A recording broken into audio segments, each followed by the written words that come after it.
রাজনীতির উত্তপ্ত মঞ্চে আবারও মুখর হলো ফ্যাসিবাদ বিরোধী কণ্ঠ। শাহবাগে ছাত্রদলের জনসমাবেশ যেন পরিণত হলো এক ঐতিহাসিক ঘোষণার দিন। শুধু প্রতিবাদ নয়, এবার শপথ আর কখনো ফ্যাসিস্ট রাজনীতির পুনরাবৃত্তি নয়। বিএনপি মহাসচিব থেকে শুরু করে ছাত্র নেতা সবার কণ্ঠে একই বার্তা, দেশে ফ্যাসিবাদের ছায়া ফিরতে দেয়া হবে না।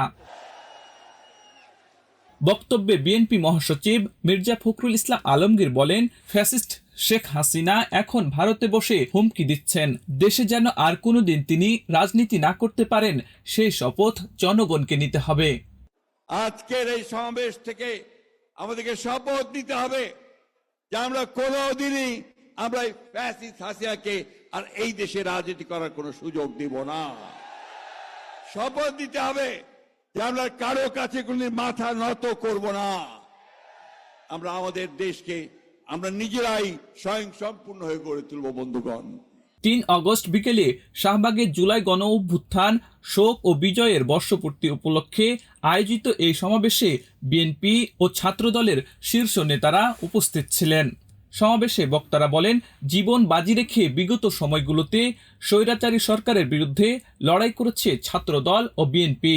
নেতাকর্মীরা জেল জুলুম, নির্যাতন, গুম খুনের শিকার হয়েছে বলে দাবি করেন নেতাকর্মীরা। বিগত 15.5 বছর খুনি হাসিনার আমলে আমাদের উপর যে অত্যাচার, নির্যাতনের স্টিম রুল চালানো হয়েছে এবং এই জুলাই আগস্টের গণ অভ্যুত্থানেও ছাত্র দলের যেভাবে হাজার হাজার নেতাকর্মীদের গ্রেপ্তার করা হয়েছে, যদি আবারও বাংলাদেশে কোনো সে ধরনের পরিস্থিতি সৃষ্টি হয়, সেদিন কি ছাত্রদল প্রস্তুত রয়েছে? সেই ষড়যন্ত্র মোকাবেলা করার জন্য আমরা প্রস্তুত রয়েছি। আমরা 2 হাত তুলে আমাদের ভারপ্রাপ্ত চেয়ারম্যান জনাব তারেক রহমান দেখিয়ে দিচ্ছি, ছাত্রদল সম্পূর্ণরূপে প্রস্তুত রয়েছে।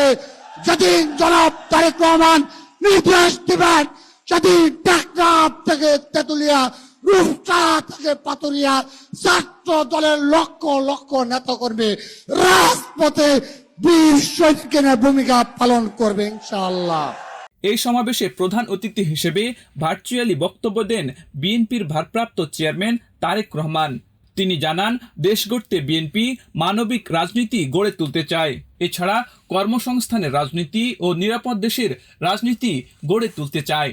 ভবিষ্যতে শিক্ষার্থীদেরকে যাতে কর্মসংস্থান নিয়ে হতাশায় পড়তে না হয়, আমাদের দল বাংলাদেশ জাতীয়তাবাদী দল বিএনপি সেই আলোকেই শিক্ষা ব্যবস্থার সংস্কার এবং জব অপরচুনিটির জন্য কর্ম পরিকল্পনা বা প্ল্যানিং তৈরি করছে। আমরা মনে করি একাডেমিক স্টাডির পাশাপাশি শিক্ষার্থীদেরকে যদি স্কুল পর্যায় থেকেই নিজ নিজ ক্ষেত্রে, অর্থাৎ যার যেটি ইন্টারেস্ট, এই ক্ষেত্রগুলোতে পলিটিক্যাল নলেজ বা ব্যবহারিক জ্ঞান অর্জনের দিকে ব্যবস্থা করে দেওয়া যায়, এই ধরনের শিক্ষা ব্যবস্থায় শিক্ষার্থী যারা থাকবে বা থাকা অবস্থাতেই একজন শিক্ষার্থীর বাস্তব কর্ম অভিজ্ঞতা তৈরি হয়, তাহলে একজন শিক্ষার্থী স্কুল, কলেজ বা বিশ্ববিদ্যালয় শেষ হলে অথবা ড্রপ আউট হলেও তাকে বেকারত্বের অভিশাপ হয়তো পোহাতে হবে না। বিশ্ববিদ্যালয়ের 4 বছর শেষ করার পর চাকরির জন্য তাকে আমরা ধরে নিতে পারি সময় ক্ষেপণ করতে হবে না।